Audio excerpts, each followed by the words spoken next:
I don't know if I can even express how it feels to see something that I imagined suddenly made physically real. It's like a pinch me moment. We're literally on Pandora.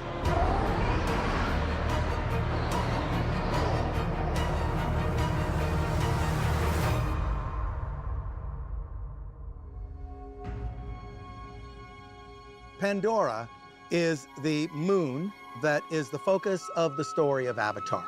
Pandora is kind of the Garden of Eden, or untouched nature. It's something that we imagine that we used to have, that we yearn for deep in our soul. Disney came to us with the idea of a land, a place where you could come and just be in the world of Pandora. And we started talking about what a land of Pandora could be like. Bob Iger saw an opportunity to put it at Disney's Animal Kingdom. The value system that underlies the story of Avatar and the value system that underlie Animal Kingdom are pretty much the same. There is an intrinsic value of nature. How do we conserve this habitat and bring back habitat that's been disturbed by people? It wasn't just going to be about action and conflict.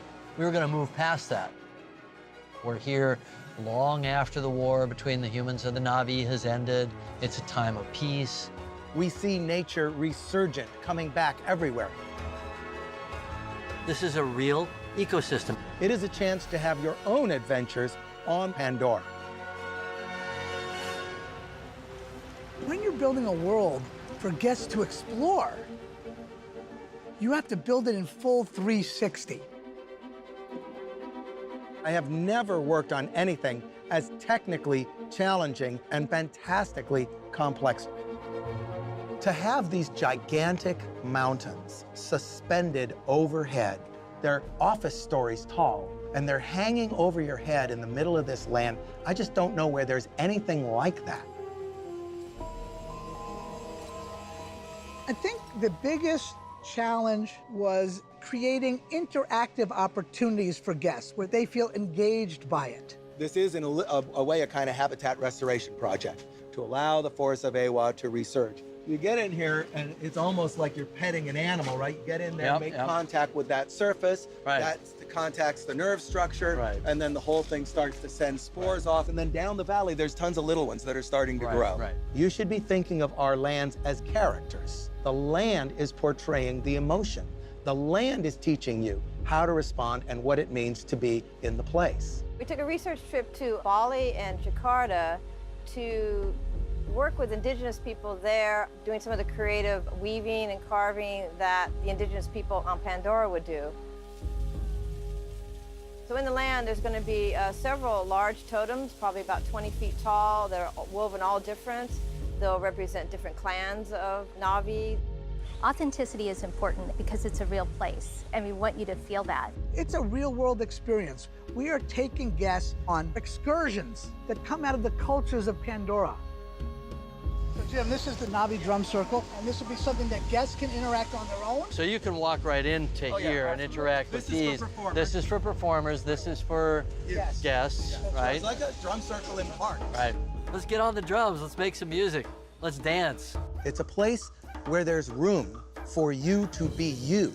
For those who want to seek it out and to see if they have what it takes to connect with a banshee as an avatar and fly over the landscape of Pandora, we offer that as well. You're gonna plunge, you're gonna dive, you're gonna swoop, you're gonna see the world flying through it.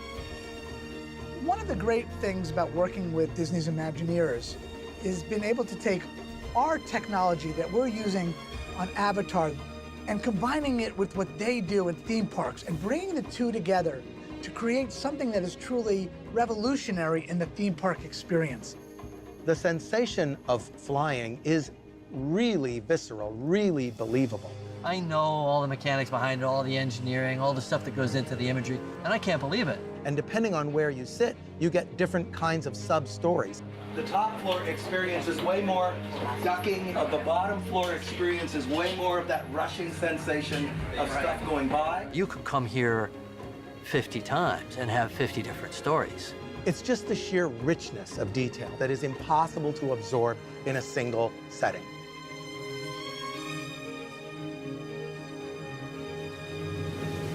you'll see a building that's obviously a human building, you know, from the RDA, the bad guys of the movie. But wait a minute, the jungle's reclaiming it. The roots are breaking up the concrete. It's all going back.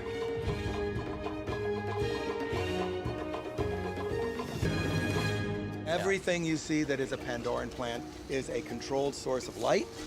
So we can send waves and pulses through the landscape. We can throw focus. When you go to night, it transitions to something quite exotic and magical, because there's a whole different color palette.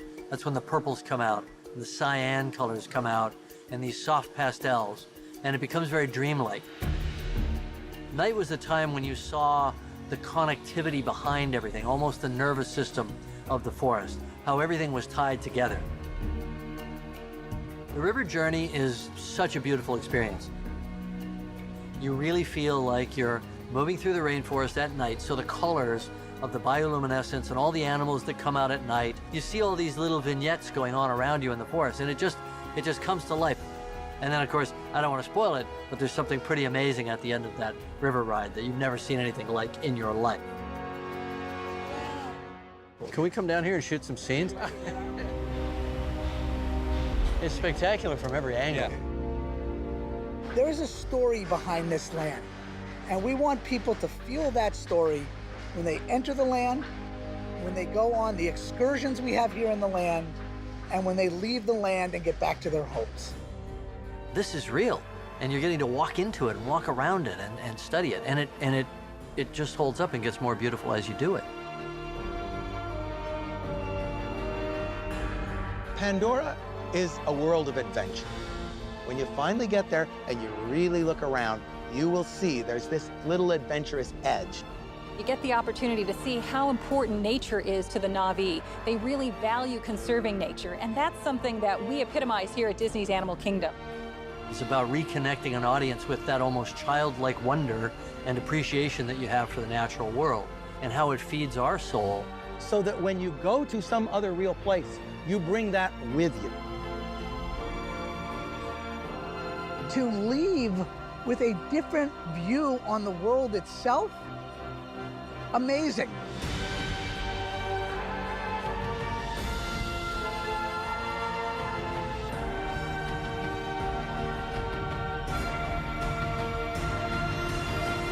I don't think there's any way to be ready for what you're going to experience.